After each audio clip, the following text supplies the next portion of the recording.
दोस्तों हमारा 14 फरवरी को कक्षा 11वीं का लेखा शास्त्र का वार्षिक परीक्षा का पेपर है। इसकी भी हम क्या है लगातार तैयारी अब करेंगे, जिससे आप क्या है 14 फरवरी के पेपर में हाई स्कोर कर सकें। एकदम जितने क्वेश्चन बताऊंगा, सिलेक्टेड क्वेश्चन बताऊंगा, तो जितने क्वेश्चन आपको वीडियो बताऊं तैयार करते जाना है। इस वीडियो में दोस्तों हम क्या है अति महत्वपूर्ण 2 अंकी वाले प्रश्नोत्तर देख लेंगे। एक अगली वीडियो आएगी उसमें हम 3 अंकी वाले, फिर 4 अंकी वाले वस्तुनिष्ठ में आपको तैयार करा दूंगा। जितने मैं आपको बताऊं अच्छे से आपको तैयार कर लेना है, आप अच्छा स्कोर करेंगे। चलिए देख लेते हैं चैप्टर बाई चैप्टर में क्या सभी आपको क्या है अभी इस वीडियो में 2 अंकी वाले कवर कराऊंगा। तो आप स्क्रीनशॉट लेते जाइएगा और जो क्वेश्चन बताते जाओ उन्हें आपको तैयार करते जाना है, या वीडियो को पुश करके भी आप कर सकते हैं।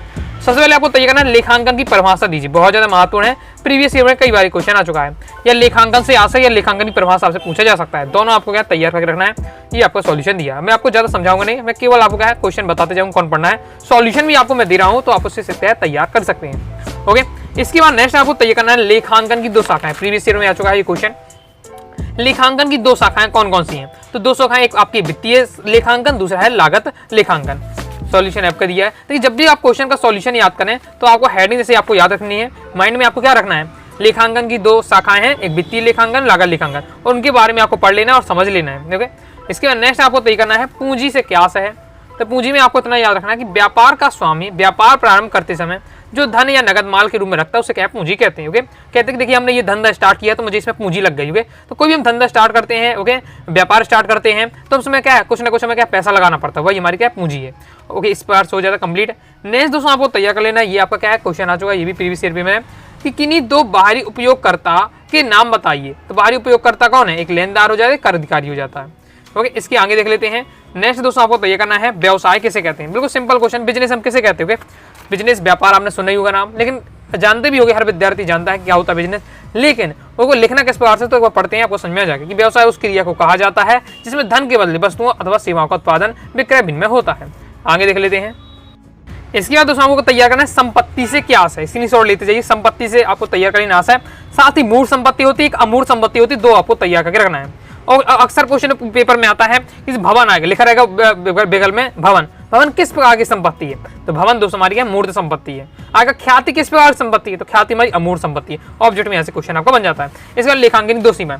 लेखांकन से संबंधित जरूर क्वेश्चन आएगा, लेखांकन से क्या है, लेखांकन की परिभाषा, लेखांकन की सीमाएं, लेखांकन के उद्देश्य। ये क्वेश्चन आपके यहाँ 4-5 क्वेश्चन है, उनमें से एक ना एक आपको जरूर देखने को मिलेगा। हो सकता है 6 से सेट में पेपर आ रहा, एक में किसी में लेखांकन की सीमा है तो किसी में उद्देश्य पूछा जाएगा, किसी में उसकी आशा पूछेगा, ऐसा होता है। इसलिए आपका सभी आपको तैयार करके रखिए। लेखांकन की सीमाएं आपको दी है, केवल मुद्रा में मापन, दूसरा है भावी अनुमानों के लिए अनुपयुक्त। इसके बाद नेक्स्ट है व्यापारिक बट्टा और नगद बट्टा में अंतर, बहुत ज्यादा इंपॉर्टेंट है, प्रीवियस ईयर में भी आ चुका है, ये आपका दिया हुआ है। ओके, तो तैयार करना है 3 पॉइंट तो आपको तैयार कर लेना है, व्यापारिक बट्टा और नगद बट्टा में अंतर। बट्टा यानी होता है छूट। ओके, इसके बाद लेखांकन के 2 उद्देश्य, ये आपके 4 उद्देश्य में आपको बताने से पहला है रोकड़ की स्थिति, दूसरा है आपको वैधानिक नियमों की पूर्ति, तीसरा है भावी आवश्यकता का ज्ञान, और लाभ हानि का जानकारी।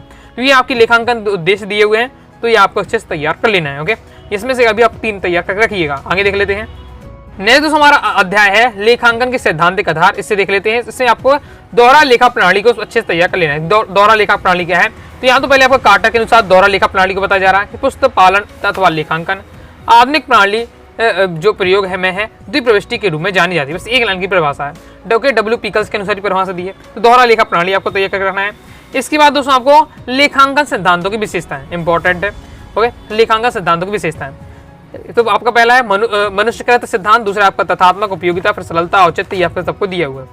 पढ़ते जाइएगा, आप समझते जाइएगा, ओके, तैयार अच्छे से आपको कर लेना है। इसका ये बहुत ज्यादा इंपॉर्टेंट है, लेखांकन अवधि की मान्यता, ये प्रीवियस में आ चुका है। लेखांकन अवधि की मान्यता आपको देख लेना है, कंप्लीट हो जाता है। इसके बाद आगे देख लेते हैं। इसके बाद नेक्स्ट दोस्तों आपको तैयार करना है लेखांकन मानक से क्या आशय है। लेखांकन मानक से क्या आशय है उसके बारे में दिया हुआ है।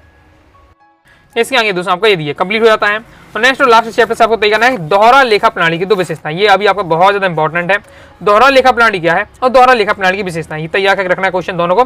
तो 2 खातों या 2 पक्षों पर आहित होता है, 2 खातों को एक साथ लेखा होना, ये आपकी दोहरा लेखा प्रणाली की विशेषताएं। ओके, इसके आगे इसका सॉल्यूशन ये दिया हुआ है, कंप्लीट हो जाता है। अब नेक्स्ट हमारा चैप्टर है लेन देनों का अभिलेखन फर्स्ट, इससे देख लेते हैं इंपॉर्टेंट। यहाँ से दोस्तों आपको सबसे पहले तैयार करना है मूल प्रलेख से क्या आशय है, प्रमाणक किसे कहते हैं, ये 2 क्वेश्चन बहुत ज्यादा इंपॉर्टेंट है, तैयार करके रखना है। इसके बाद नेक्स्ट रोकड़ प्रमाणक का अर्थ लिखना है और लेखांकन समीकरण, ये प्रीवियस में भी आ चुका है, लेखांकन समीकरण से आशय, तो ये आपको तैयार कर लीजिएगा। इसके बाद नेक्स्ट आपको पृष्ठांकन किसे कहते हैं, ये तैयार करना है। खतौनी से क्या आशय है, खतौनी आपका प्रीवियस में पूछा जा चुका है, खतौनी के बारे में, पृष्ठांकन के बारे में तैयार करके रखिएगा। इसके बाद दोस्तों आपका मूल प्रलेख और प्रमाणक में अंतर और लेखांकन प्रमाणक के प्रमुख प्रकार ये आपका दिए होंगे, ये आप इसकी भी कर सकते हैं। मूल प्रलेख और प्रमाणक जरूर आप अंतर तैयार कर लीजिएगा। लेन देनों का अभिलेखन सेकेंड जो हमारा चैप्टर है, इससे हम बात करते हैं तो खुदरा रोकड़ भई आपको तैयार करना है। रोज नामचे की प्रविष्टियों की खतौनी से आप क्या समझते हैं, तो ये आपको 2 तैयार क्वेश्चन यहाँ करके रखना है। ओके, ये आपका दिया है खुदरा रोकड़ भई के बारे में और ये आप दिया है रोज नामचे की प्रविष्टि की खतौनी से आप क्या समझते हैं। इसके बाद दोस्तों आपको क्रय रोज नामचा क्या है और विक्रय रोज नामचा क्या है, दोनों आपको ये तैयार करके रखना है। क्रय रोज नामचा और विक्रय रोज नामचा। नेक्स्ट दोस्तों हमारा चैप्टर आ जाता है बैंक समाधान विवरण। इससे दोस्तों आपको तैयार है बैंक के समाधान विवरण से क्या समझते हैं।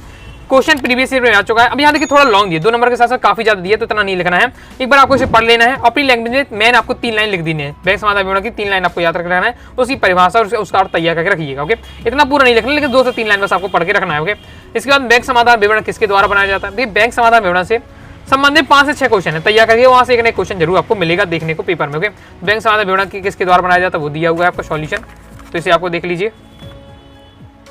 इसके बाद बैंक समाधान विवरण क्यों बनाया जाता है, बैंक समाधान विवरण कब बनाया जाता है, ये दोनों क्वेश्चन आपको तैयार करके रखना है।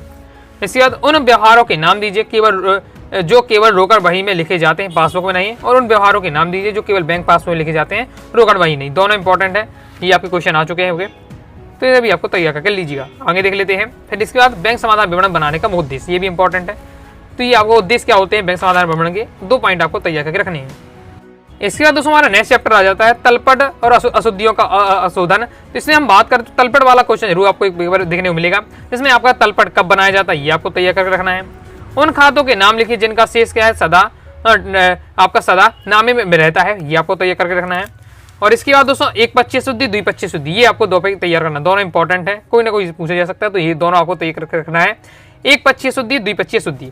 इसके बाद तलपट का अर्थ लिखिए, तो तलपट का आपको अर्थ तैयार कर लेना है। ये तलपट कब बनाया जाता है, तलपट का क्या अर्थ है, तलपट की सीमा है, क्योंकि तलपट वाला क्वेश्चन जरूर आपसे पूछा जाएगा। तलपट की सीमा ये दिया हुआ है, तलपट की सीमा भी आप देख लीजिए और तैयार कर लीजिएगा, कंप्लीट हो जाता है। इसके बाद किन अशुद्धियों पर का तलपट पर प्रभाव पड़ता है ये आपको तैयार कर लेना है, तो हमारे कंप्लीट हो जाते हैं। इसके बाद दोस्तों हमारा नेक्स्ट चैप्टर है हास वाला चैप्टर है हमारा, हास प्रावधान वाला, इससे देख लेते हैं। इसमें आपको सबसे दिया करना है मूल हास से क्या है। मूल्य हास लगाने की किन्हीं 4 पद्धतियों के नाम लिखिए। तो मूल्य हास की सीधी रेखा पद्धति से क्या है, ये आपको तैयार करके रखना है। इसके बाद नेक्स्ट है मूल्य हास की घटती किस्त पद्धति की 2 नाम लिखिए। इसके बाद नेक्स्ट आपको तैयार है संचय कोष किसे कहते हैं, गुप्त संचय किसे कहते हैं, तो ये आप दोनों तैयार करके रखिएगा, कंप्लीट हो जाता है। इसके बाद दोस्तों हमारा लास्ट अध्याय है ओके वित्तीय विवरण सेकंड वाला, उसमें से 2 नंबर का भी रहता है। तो डूबर्ट ट्रेंड क्या है, समायोजन किसे कहते हैं, मूल्यह्रास किसे कहते हैं, अदत्त व्यय को परिभाषित कीजिए। तो यहाँ से ये 4 क्वेश्चन तैयार करके रखना है। इसके बाद नेक्स्ट है अंतिम रहतिया किसे कहते हैं, तो ये आपको तैयार कर लीजिएगा। तो इस बार से दोस्तों मैंने आपको जिन चैप्टर से आपके क्या है लगभग सभी 1-2 अध्याय छोड़ के लगभग सभी अध्याय से आपके 2 नंबर क्वेश्चन बनता है, तो सभी के मैंने 2 नंबर वाले बता दिए होंगे। जितने क्वेश्चन बता तैयार कर लीजिए, तो ये आप 2 नंबर के लिए आपके कंप्लीट हो जाते हैं। नेक्स्ट में आपको 3 अंकी वाले फिर 4 अंकी वाले वस्तुनिष्ठ बता दूंगा, सभी तैयार कर लेते हैं, आपकी प्रॉपर तैयारी हो जाएगी। तो आइए दोस्तों आपको वीडियो पसंद आएगी, वीडियो पसंद भी लाइक करके सब्सक्राइब जरूर कर दीजिएगा। साथ ही दोस्तों टाइम चैनल व्हाट्सएप चैनल को ज्वाइन कर लीजिएगा। कोई दोस्तों डाउट रहता है कमेंट बॉक्स में आप जरूर पूछिएगा।